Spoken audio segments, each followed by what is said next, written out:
hockey. Et un petit cousin de bien loin. J'ai comme travaillé sur mon témoignage cette semaine parce que j'en avais fait un dernièrement, mais il y a toujours des choses qui arrivent dans ta vie qui fait que tu dis, OK, je vais orienter ça de telle façon. Et j'ai comme changé des choses qui n'avaient pas besoin d'être dites.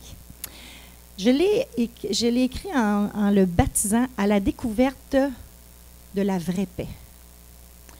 Je suis née dans une famille de 4 enfants. Je suis la 3e et la première fille. Ça a été toute une joie. Je suis née dans une famille qui était très pratiquante et je viens pas de la région ici, je viens de la Mauricie, tout spécialement à Shawinigan. Et mon père et ma mère, c'était de très bons parents qui s'aimaient beaucoup. Il y avait beaucoup d'harmonie à la maison. On était une famille qui vivait comme la moyenne des familles, ni riches ni pauvres. À 6 ans, je commence l'école. Puis là, je n'étais pas bien. Je vivais de l'inquiétude, je vivais de l'insécurité. Car à cet âge, ma vie fut assombrie par l'inceste d'un des membres de ma famille. Pendant 10 ans, j'ai gardé ce lourd secret dans mon cœur. J'avais tellement peur et je n'avais pas le courage d'en parler à mes parents. J'avais peur de leur faire de la peine. J'avais juste 6 ans. Je ne savais plus quoi faire, puis la souffrance me gagnait de plus en plus, ainsi que le mal de vivre. J'ai un mal de vivre à partir de 6 ans. Je n'avais pas de paix. Pour vous dire qu'à l'adolescence, j'ai été très renfermée. J'étais une petite fille très, très renfermée. Je t'en avais aujourd'hui, c'est encore un miracle que je sois capable de parler avec plein de gens, parce que je n'étais pas comme ça avant. Alors, je suis rendue à 16 ans, parce que je n'ai pas grand-chose entre 6 ans et 16 ans. Une adolescente tranquille, qui aimait rester à la maison, qui aimait lire, qui aimait regarder des films, mais je ne sortais pas. J'ai maintenant 16 ans, puis il arrive une autre tragédie dans ma vie. Mon père, qui était un papa aimant, qui inspirait le respect. J'étais très proche de mon papa. Il fut assassiné par un jeune homme sous l'effet de la drogue et de la boisson. On a passé même dans les journaux, dans l'Allopolis, le Nouvelliste de la région de Shawinigan. C'était tout un choc. Tu voyais la photo de notre famille, la photo de mon père, puis la photo aussi de la famille de celui qui avait tué mon père. Alors, j'étais désespérée. Ce déchirement m'a anéantie et je ne voulais plus vivre. J'avais des idées suicidaires à 16 ans. À Shawinigan, on a des grosses chutes. Je ne sais pas s'il y en a qui ont déjà été à Shawinigan. Puis souvent, j'allais au-dessus des chutes, puis je disais intérieurement, un jour, je vais me garrocher dans ces chutes-là. J'y ai pensé souvent. Alors, mon père est décédé, puis il n'a jamais su pour l'inceste que j'ai vécu, que je vivais à cette époque-là. À sa mort, mes 2 frères plus vieux que moi, on est comme 2 familles. J'ai 2 frères qui sont pas mal plus vieux, puis j'ai une sœur qui est très proche de moi, 14 mois de différence. Ils sont partis à l'extérieur pour les études et le travail. Alors, mes parents, qui étaient un couple uni, mais ma mère, quand mon père est décédé, le choc que ça lui a donné, c'est que ça l'a fait sombrer dans une profonde dépression. Je prenais même soin de ma mère sans jamais lui dévoiler mon lourd secret. Inutile de vous dire qu'il régnait dans le cœur de ma famille beaucoup d'amertume envers le meurtrier. Puis moi, j'avais de la peine parce que j'avais vu la photo de sa famille à lui et je ne voulais pas demeurer dans cette amertume-là. Mes frères, les autres, un de mes frères même, il a été parce qu'il a été emprisonné, mais il l'a cherché quand il est sorti de prison parce qu'il voulait le tuer. Mais il ne l'a jamais trouvé, heureusement. Alors, je n'avais pas de paix. Pour moi, l'insécurité me gagnait de plus en plus. Je ne voulais pas sombrer dans cette amertume. Je vais prendre le micro, OK? Parce que c'est comme si je vais être... Bon. Alors, je n'avais pas de paix. L'insécurité me gagnait de plus en plus et je ne voulais pas sombrer dans l'amertume. Juste avoir... vous allez comprendre, je vais vous partager tantôt une pensée qui m'avait été donnée. Avant même de connaître Jésus dans ma vie, parce que là, j'avais 16 ans à cette époque-là, je n'avais pas encore connu Jésus personnellement, j'avais pris la décision volontaire de pardonner au meurtrier de mon père.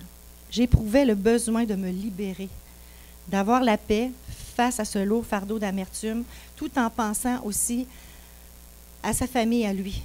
Parce que ce matin, c'est drôle, je lisais, c'est une petite parenthèse, parce que je lisais un article que j'ai reçu par email dans le Nouvelliste à Shawinigan, combien que les 3 jeunes qui ont été tués, combien qu'il y a de haine vis-à-vis même les parents de ces enfants-là. Puis l'article était très intéressant. Si vous avez la chance d'aller dans la presse, là, vous allez le lire. C'est nommé Lynn quelque chose qui l'a écrit. Elle a dit les sincères sympathies quand même à ces parents-là, parce que ce n'est pas nécessairement la faute des parents quand l'enfant va agir comme ça.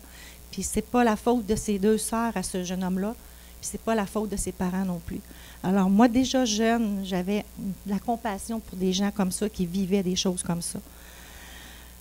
Alors j'avais eu un cadeau, puis sur le signet, puis ça me poursuit encore, c'était marqué « Pardonner, c'est affranchir un prisonnier et découvrir que le prisonnier, c'est moi. » Alors moi, j'ai vu toute ma famille prisonnier de cette amertume-là pendant des années. Ce qui est dommage, ma mère, je pense, c'est juste vers la fin, avant de mourir, qu'elle a compris des choses, puis que je l'ai vue plus épanouie, moins sévère dans son visage, parce qu'elle a été des années à en vouloir à ce jeune homme-là. À 21 ans, mon mari a eu l'heureux privilège de m'épouser. C'est moi qui l'ai dit, chérie, là. Mais il y avait quelque chose qui est arrivé, c'est qu'en me mariant, j'avais comme une fuite, pensant que le mariage guérirait mon cœur et que mon manque de paix, mon insécurité allait disparaître tout d'un coup. Vous savez, quand on dit on se marie, tout va aller bien après, là, c'était pas ça. À cette époque, j'étais technicienne en laboratoire médical et on avait pensé à avoir une famille. Mais là, à ma première grossesse, j'ai 22 ans, une autre tragédie s'ajoute à ma vie. Grossesse dans la trompe, hémorragie interne, à un cheveu de la mort, pour m'annoncer que j'avais juste 4 % de chance d'avoir des enfants. C'est alors que je remets en question plein de doutes dans mon cœur, pas de paix. Je réalise que ce n'est pas le mariage qui m'avait apporté la paix. L'insécurité de la vie gagne de plus en plus de terrain dans mes pensées. Ce qui est arrivé quand on m'a annoncé ça, 4 % des chances, pour avoir été technicienne, travailler dans un hôpital, je connaissais ce qu'il m'a annoncé. Et j'ai été des années, quand mon père est décédé à l'âge de 16 ans, on a arrêté de pratiquer. Ma mère, elle a arrêté. Toute la famille a arrêté. Ça veut dire que j'ai été de 16 ans, aller jusqu'à 22 ans pour pratiquer, mais je me suis mis à prier les morts. Je me suis mis à prier mon père, qui était mort. Et quand on m'a annoncé cette nouvelle-là, j'ai dit tout haut, devant le médecin, « Pourquoi moi, mon Dieu? » Pour me faire réaliser que cette épreuve-là est arrivée pour que je pense à Dieu. Je n'ai pas dit « Pourquoi moi, papa? » J'ai dit « Pourquoi moi, mon Dieu? » Et là, ça m'a fait réaliser, parce que cette épreuve-là, ça m'a déchirée, mais elle s'est révélée être un tournant dans ma vie. J'aime le dire, être un tournant dans ma vie. Ça m'a fait réaliser 2 choses. Que je dirigeais pas ma vie, mais c'est l'inquiétude qui dirigeait ma vie. Le manque de paix dirigeait ma vie. Et que j'avais désespérément besoin de celui qui tient les rênes, qui est Dieu, qui m'avait été enseigné depuis que j'étais toute petite. Au fil des temps, peu de temps après avoir failli mourir, un ami d'enfance, mon mari, est venu chez nous pour nous donner un coup de main pour la rénovation de notre maison. Il venait tout juste d'accepter Dieu dans sa vie. Puis cela, ça a suscité bien des questions sur l'heure du dîner. Puis on avait plein de questions, puis ça a piqué notre curiosité. Alors, un soir, c'est le 24 octobre 1977, cet ami-là revient en question à la maison avec le pasteur de l'Église à cette époque-là. Et il est venu répondre à nos questions. Ce qui nous a frappés, c'est qu'il nous répondait toujours avec la Bible. Le verset qui m'a beaucoup touchée, c'est dans Jean 14,6 qui dit « Je suis le chemin, la vérité et la vie. Nul ne vient au Père que par moi. » Et l'autre verset, dans Jean 6,37, qui m'a fait beaucoup de bien, c'est que personne ne va au Père sans passer par moi. Tous ceux que le Père me donne viendront à moi et je ne repousserai pas celui qui vient à moi. Je dis, wow, j'avais jamais vu ça. Moi, dans ma pratique de religion avant, parce que là, c'était quelque chose qui me parlait à moi. Alors, j'ai réalisé à ce moment-là mon incapacité de me sauver moi-même par quelque chemin que je prenais. Parce qu'il dit, je suis le chemin. Je pouvais essayer plein de chemins, mais c'est lui qui est le chemin. Alors, le Seigneur avait porté à la croix toute la culpabilité. Je réalisais ça dans ma vie, puis la condamnation que je méritais, même si j'aurais été tout seul sur la terre quand il est venu. C'est alors que j'ai accepté de recevoir ce don gratuit de la part de Dieu, ce don de la vie éternelle, ce merveilleux cadeau par la foi. Je trouvais cela aussi tellement réconfortant de voir qu'il dit « Je ne repousserai pas celui qui vient à moi ». Je trouvais ça sécurisant. Il y a comme une paix qui est venue. Alors Dieu était prêt à m'accueillir. Wow! Ce processus, ces profondes paroles de la Bible m'ont convaincu que j'étais perdue et que j'avais besoin de lui. C'est alors qu'avec mes propres mots, de mon cœur, je lui ai demandé que je le voulais dans ma vie et que je croyais en son sacrifice. Mais il y avait une tâche importante que je n'avais pas réglée dans ma vie. J'essayais de camoufler mon passé d'inceste par toutes sortes de choses. J'avais de la difficulté à m'épanouir en tant que femme. J'étais toujours sur la défensive. J'avais un côté protectrice très, très fort au niveau de ma famille. Quand on dit on protège, là, mais moi, c'était surprotégé. Puis me sentir rejetée facilement. Alors, j'avais des moments intenses de tristesse qui revenaient me hanter. Je ne comprenais pas. Je ne comprenais pas jusqu'au jour où j'ai participé à un séminaire sur le pardon. Et ça a fait un élément déclencheur dans ma vie.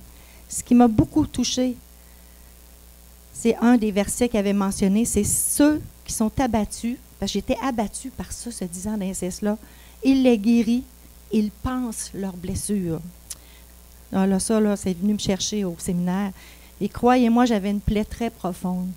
Je me sentais comme une maison délabrée, essayant d'étouffer cette sombre période de 10 ans de ma vie d'inceste. Et deux choses qu'il avait mentionnées dans ce séminaire qui sont venus me chercher. Il avait dit, Jésus, par sa mort à la croix, me rachète avec tout mon passé. Oh, c'est intéressant, moi j'étais sauvée. Mais il me rachète avec tout mon passé, puis il avait donné des exemples pour tout effacer définitivement. Ça peut être des échecs dans ta vie, des déceptions. Quand il a dit « souvenirs dont j'ai honte ». Ah là, c'est ça que j'avais, moi. C'est les souvenirs dont j'avais honte. Ne pas essayer une autre phrase qu'il avait dit, de ne pas essayer de m'améliorer aux yeux de Dieu, car je n'y parviendrai jamais par mes propres moyens. Et c'est ça que j'essayais de faire. C'est alors que j'ai compris que je n'étais pas une victime. Peut-être que je vais vous dire quelque chose ce matin, puis je ne sais pas si vous allez accepter ça, mais moi, c'était ça. C'est alors que j'ai compris que je n'étais pas une victime de l'inceste, mais que la personne qui m'a abusée était la victime de son esclavage. Alors, de penser juste comme ça me fait vraiment du bien. Alors, j'ai choisi de pardonner à cette personne, puis j'ai accepté ce que Dieu faisait de moi. Accepter tout mon passé, m'y mettre d'accord, y compris les moments de honte, parce que la Bible me dit de la bouche même de mon Dieu que je suis une enfant aimée de lui, telle qu'il m'a faite et telle qu'il me façonne chaque jour comme j'en ai besoin de l'être. Et un verset que j'aime bien mentionner, qui me fait du bien, on l'utilise souvent pour démontrer le salut, est dans Jean 3,16. Mais je l'ai pris dans la version du Sommeur parce que ça vient me toucher davantage. Ça dit « Oui, Dieu a tant aimé le monde. » Moi, j'ai mis mon nom, vous pouvez mettre votre nom. « Oui, Dieu a tant aimé Doris qu'il a donné son fils, son unique, pour que tous ceux, pour que Doris, qui place sa confiance, sa foi en lui, échappe à la perdition et qu'il ait la vie éternelle, et que Doris ait la vie éternelle. » Ça, je l'avais, mais c'est le début qui m'a fait réaliser que oui, Dieu, il m'a tellement aimé. Il m'a aimé avec, j'étais un enfant choyé de Dieu. Quand on devient son enfant, on est tous égales, tous égaux à ses yeux. Et j'étais aimée. Il m'a tant aimé. Ça, ces trois petits mots-là, ça m'a fait du bien à ce séminaire. Alors, en 1998, j'ai perdu ma mère d'un cancer. À l'âge de 41 ans, mon abuseur est mort subitement d'une crise cardiaque, qui était mon frère le plus vieux chez moi. Dieu, dans sa bonté, m'a prêté 2 beaux enfants malgré le diagnostic des médecins. Et c'était un miracle parce que même notre médecin, qui n'était pas chrétien, il n'y revenait pas parce qu'il m'avait dit qu'un test de grossesse positif ne voulait rien dire. Mais Dieu, dans sa grâce, m'a prêté. Je dis, j'aime bien dire, m'a prêté 2 enfants. Ils ne m'appartiennent pas, ils appartiennent à Dieu. Puis maintenant, j'ai 3 beaux petits-enfants qu'il m'a prêtés. En 2010, mon mari a eu un cancer, mais il est en rémission aujourd'hui. Dans cette épreuve, Dieu m'a soutenue. Il m'a donné une promesse dans la semaine en lisant la Bible, puis il avait donné la même promesse à mon mari, mais dans une autre version. Parce que j'avais dit, suite au diagnostic, puis en lisant le rapport, moi, je savais tout ce qu'il y avait dedans, parce que j'étais technicienne, j'ai fait des autopsies aussi. Fait que je savais tout ce qu'il avait gratté, puis tout ce qu'il avait fait. Puis lui, il m'avait demandé, puis c'est correct, je me suis mis à pleurer, j'étais effondrée, j'ai dit, j'ai peur. C'est comme si on arrivait dans une aventure, puis j'avais peur. Mais le lendemain, je pense que j'ai dit ça, je suis arrivée sur ce verset-là, Isaïe 41:10, qui dit, « Ne sois pas effrayé, car je suis avec toi. Ne sois pas angoissé, car moi je suis ton Dieu. Je t'affermis, je viens à ton secours. Pour sûr, je te soutiens de mon bras droit qui fait justice. » Quelle belle promesse. Aujourd'hui, je réalise que le manque de paix, d'insécurité, ça m'a amené à faire la rencontre personnelle de Dieu. Ce n'est pas une religion, je vous parle aujourd'hui, c'est une rencontre, une relation avec celui qui nous a créés, celui qui nous a rachetés. J'apprécie la manière dont il a pensé mes plaies. J'ai appris à me connaître mieux moi-même, puis me méfier de mon cœur même. Il n'y a aucune garantie, il n'y a aucune assurance dans ce monde qui peut offrir une paix. Le monde ne peut rien me donner. Mais par contre, dans la Bible, dans Jean 14:27, ça dit, c'est Jésus qui parle, il dit, « Je pars, mais je vous laisse la paix. C'est ma paix que je vous donne. Je ne vous la donne pas comme le monde la donne. C'est pourquoi ne soyez pas troublés et n'ayez aucune crainte en votre cœur. » Et Jean 14:1 qui dit, « Que votre cœur ne se trouble pas, ayez foi en Dieu, ayez foi en moi. » Personne ne peut nous arracher de sa main. C'est ça que ça veut dire. Ce n'est pas ce genre de paix-là, de repos qu'on recherche aujourd'hui, avec tout ce qui se passe dans notre société. Je t'encouragerais à ne pas perdre plus de temps, car la vie, elle s'écoule vite. Puis tout passe tellement vite. Jésus ne serait-il pas la seule personne que tu n'aies jamais essayé? Après tout, Jésus est la paix suprême, le repos suprême. Dans Jean 15:5b, ça dit, « Celui qui demeure en moi et en qui je demeure portera du fruit en abondance, car sans moi, vous ne pouvez rien faire.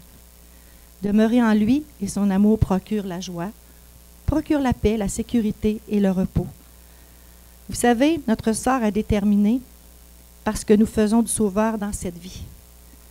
Tous ceux qui rejettent Christ, Jésus, jouent avec leur âme. Tous les hommes passeront l'éternité quelque part de toute façon. Alors, je vous encourage que si vous n'avez pas fait ce pas-là, faites-le. Mais j'aimerais quand même finir, parce que j'ai été des années à me trouver des excuses. Puis peut-être c'est des excuses que vous trouvez ce matin. Il y a des gens qui disaient qu'ils priaient pour nous autres, pensant que ce n'était pas pour moi. Puis les excuses que je me suis données, c'est que je suis bien trop jeune. Mais la Bible a dit, « Jeune homme, réjouis-toi dans ta jeunesse, livre ton cœur à la joie pendant les jours de ta jeunesse. Marche dans les voies de ton cœur et selon les regards de tes yeux. Mais sache que pour tout cela, Dieu t'appellera en jugement. » Deuxième excuse, j'ai trop de soucis pour le moment, je n'ai pas le temps. Ou je suis trop occupée, j'ai des projets.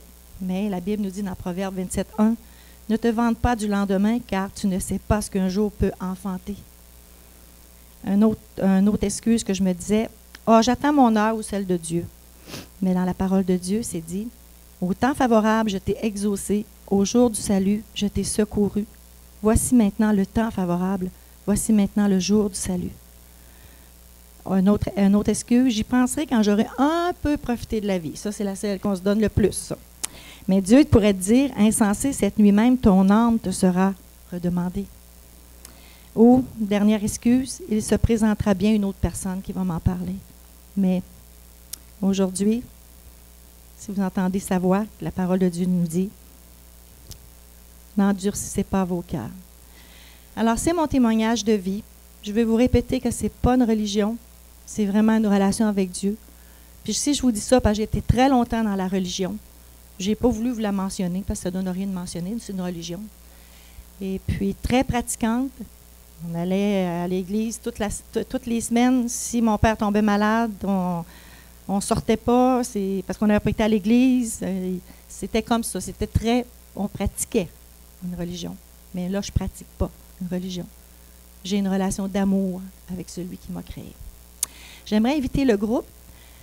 J'aimerais, pour conclure, vous chanter un cantique.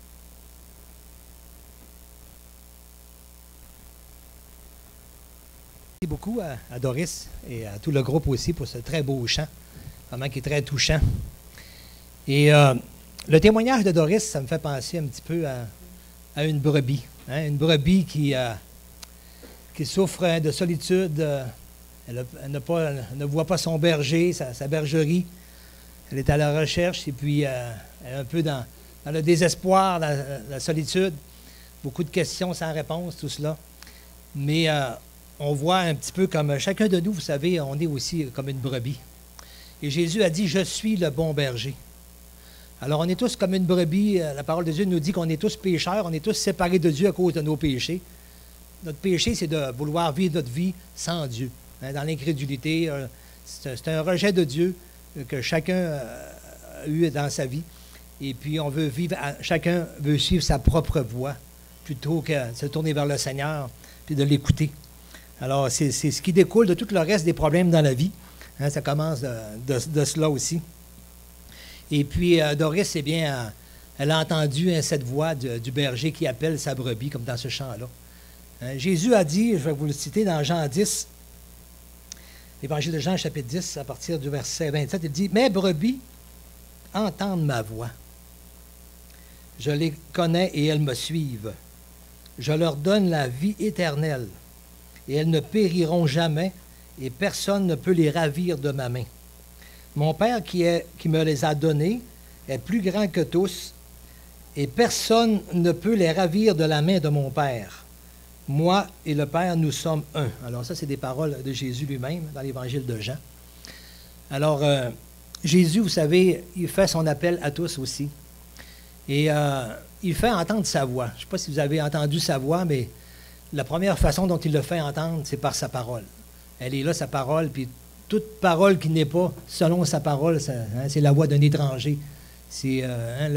Jésus a dit lui-même que le diable se déguise en ange de lumière pour séduire les gens.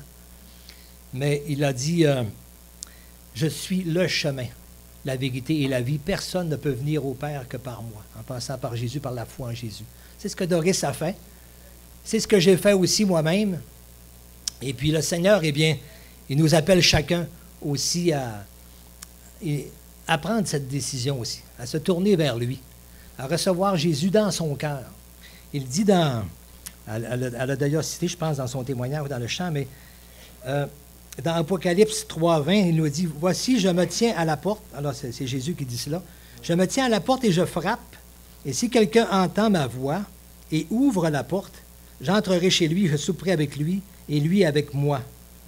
Celui qui vaincra, je le ferai asseoir avec moi sur mon trône, comme j'ai vaincu et que je suis assis avec mon Père sur son trône. » Alors, le Seigneur fait entendre sa voix. Il peut aussi, de toutes sortes de façons dans nos vies, utiliser les circonstances, les événements, des fois la douleur, l'épreuve, mais pour nous montrer qu'il est là, puis pour nous attirer à lui. Parfois, des fois, on a besoin de... Quelqu'un avait dit, une fois, quelqu'un avait redonné un témoignage, comme de quoi que moi, je ne pensais jamais à Dieu. À un moment donné, le Seigneur a permis que je me ramasse à l'hôpital sur le dos. Puis là, j'ai commencé à regarder vers le ciel à ce moment-là. Et bien souvent, il arrive des choses dans nos vies pour nous montrer qu'on est ici que pour un temps aussi. Et on a un choix à prendre face à Jésus. Jésus est venu dans un but, vraiment, le seul but, c'est vraiment de pouvoir nous donner la vie éternelle. Comment ça se fait, ça? Il est dit que quiconque invoquera le nom du Seigneur sera sauvé. Ça veut dire demander au Seigneur de me sauver pour l'éternité. C'est lui qui donne la vie éternelle, comme on vient de lire, comme elle l'a partagé. Pourquoi? Parce qu'il a porté mes péchés sur la croix. C'est pour ça qu'il est mort. Il est mort à cause de vous savez, quelqu'un qui fait de quoi de mal, c'est normal qu'il y ait des conséquences dans ce qu'il va faire de mal. On n'aimerait pas ça une justice qui laisse aller les personnes sans avoir un jugement quelconque par rapport à ce qu'ils ont fait de mal. Eh bien, nous aussi, on est tous pécheurs et on est séparés de Dieu pour l'éternité à cause de cela. Mais chacun de nous, on ne pouvait pas se sauver soi-même, même en faisant de notre mieux. On ne le pouvait pas. Et le seul prix qui a été demandé par Dieu, c'est que son Fils prenne la place à notre place pour payer à notre place le prix de nos fautes. Et tout ce que j'ai à faire, c'est d'invoquer le Seigneur, de dire, Seigneur, moi, je veux être sauvé. Je te demande pardon, je me reconnais pécheur et perdu aussi. Je t'ai offensé, je t'ai ignoré, j'ai marché sans me préoccuper de toi. Et maintenant, Seigneur, si c'est vraiment ta voix qui m'est annoncée par l'Évangile, eh bien, je te demande de me le montrer. Je te demande de venir dans ma vie, puis de me sauver. C'est une prière que j'ai faite moi-même à l'âge de 24 ans. Maintenant, j'en ai 60. Et je peux dire qu'à tous les jours de ma vie, je sens la présence de Dieu dans ma vie. Je la vois à travers ce qu'il m'entoure. Il me protège, me garde, me fortifie la paix qui est en moi, l'esprit qui est en moi. Et la parole de Dieu dit que l'esprit qui est en nous témoigne que nous sommes ses enfants. Alors, une fois qu'on a donné notre vie au Seigneur, son esprit vient en nous. Puis on voit, il nous fortifie, il nous grandit, il nous aide à comprendre les Écritures aussi. Alors, c'est cette invitation qui vous est faite à chacun. Et moi, je vous demande de ne pas tarder. On ne sait pas quand le Seigneur va revenir nous chercher. Vous savez, il y en a qui peuvent partir. On va tous mourir un jour ou l'autre. Je ne souhaite pas à personne que ça arrive aujourd'hui, mais ça va nous arriver un jour ou l'autre. Mais qui partirait en voyage sans se préparer? On parle de l'éternité, là. Le Seigneur parle de l'éternité. Il nous a tellement aimés, il veut pour nous la vie éternelle. Pas une vie séparée de lui dans la peine et dans la souffrance, mais une vie avec lui, dans le bonheur et la félicité pour l'éternité. Alors, tout ce que j'ai à faire, c'est d'accepter qu'il est mort pour moi, pour mes péchés. Alors, je vais juste vous conduire dans un petit mot de prière. Ce n'est pas une formule, mais c'est un modèle de prière que je fais de quelqu'un qui vraiment se remet entre les mains du Seigneur. Je vous invite à faire cette prière-là, sincèrement dans votre cœur. De prendre ce temps de dire, oui, Seigneur, viens dans ma vie. Puis vous faites-le à la maison aussi aujourd'hui, ce soir, seul avec Dieu. Demandez-lui vraiment de vous sauver.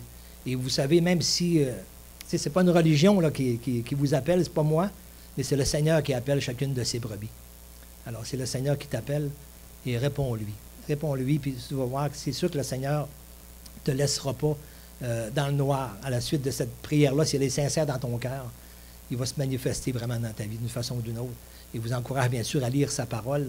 C'est vraiment important, parce que c'est là qu'on apprend à le connaître vraiment. Alors, on courbe les yeux pendant un instant, on ferme les yeux pour cette prière. Alors, Seigneur, merci pour ton amour que tu as manifesté envers chacun de nous.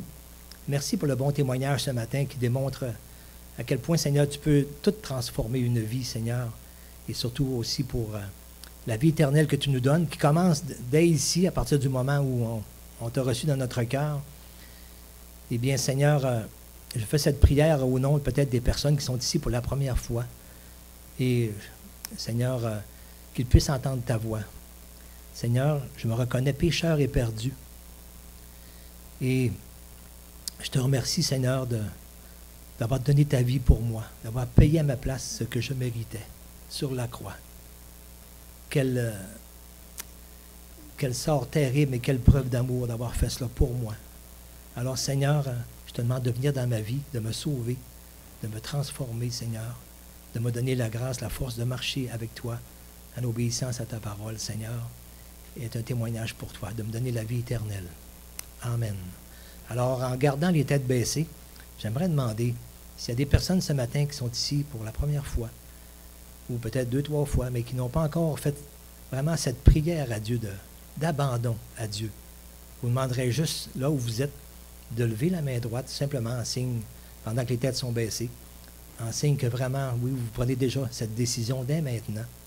Et vous savez, à partir de ce moment-là, où vraiment vous prenez cette décision-là, vous avez l'assurance de la vie éternelle. Alors, c'est vraiment sur la base de ce que je donne mon cœur au Seigneur, puis je lui demande de venir me sauver. Alors, quelqu'un ce matin, a-t-il fait cette prière sincèrement dans son cœur? Je vous invite à lever la main, juste en signe comme de quoi que c'est le Seigneur qui la voit, premièrement. Et alors, je vous invite à lever cette main-là pour le Seigneur, puis de dire, bien, merci. Alors, c'est vraiment le Seigneur qui appelle, hein, c'est pas moi. C'est le Seigneur, c'est lui le berger qui appelle sa brebis. Entends-tu sa voix? Alors, je vous remercie pour ce bon temps. On peut ouvrir les yeux. Et vous savez, on aura un prochain déjeuner de l'espoir. On l'a cédulé hier soir, là, le 29 mars, au même endroit ici. La personne qui va donner son témoignage, elle s'appelle Lourdes Alarcon. C'est une personne qui est d'origine colombienne, je pense, et qui a un témoignage vraiment, vraiment saisissant. Si vous connaissez des amis qui ont traversé un deuil très douloureux, elle, alors qu'elle était jeune mariée, elle a perdu son mari d'une manière tragique. Elle en a voulu à Dieu pendant longtemps, mais le Seigneur a travaillé dans son cœur jusqu'au temps de l'amener vraiment à reconnaître l'amour de Dieu malgré tout ça, et vraiment à le connaître personnellement, un peu comme Doris l'a témoigné. Alors, ce sera un très bon témoignage. La personne demeure à Saint-Félicien, elle a demeuré déjà ici au Saguenay, puis elle s'exprime vraiment d'une bonne façon, mais c'est une personne qui aime le Seigneur au bout. On le voit vraiment à chaque mot qu'elle dit. Et vous allez voir, c'est un très bon témoignage. Mais si vous connaissez des personnes qui souffrent à cause du deuil, là, c'est vraiment une bonne occasion d'inviter quelqu'un. C'est tout un message d'espoir pour celui qui connaît ces moments de douleur-là. Alors, je vous remercie. Je vous souhaite vraiment un bon samedi, une bonne fin de semaine. Merci de vous être déplacés. Merci à nos musiciens. Merci à Doris aussi pour le témoignage. Puis, si vous avez des questions, bien, n'hésitez pas à en parler à ceux qui vous ont invités. Et puis, je vous invite aussi à prendre le temps de lire la parole de Dieu rendue chez vous. Prenez le temps de lire, d'ouvrir. Si vous ne l'avez pas, demandez-le à ceux qui vous ont invités. Et prenez le temps, dans une attitude de prière, de dire, Seigneur, parle-moi à travers ta parole. Si c'est vraiment ta parole qui est là-dedans, parle-moi, Seigneur, puis moi, je veux être sûr d'avoir la vie éternelle. Je ne veux pas passer à côté. Vous savez, quelqu'un qui est intelligent, là, me semble, il ne prend pas le risque de passer une éternité dans la douleur. Quelqu'un qui est vraiment... On a déjà là un petit moment de douleur sur Terre cette année, on a hâte que ça finisse. On a mal une journée ou quelques heures, ou une maladie peut-être plus grave. Mais prenez pas ce risque-là. Mais tournez-vous vers le Seigneur, c'est lui le seul chemin, comme ça a été partagé ce matin, comme la parole de Dieu le dit. Amen. Merci à tous. Bon samedi.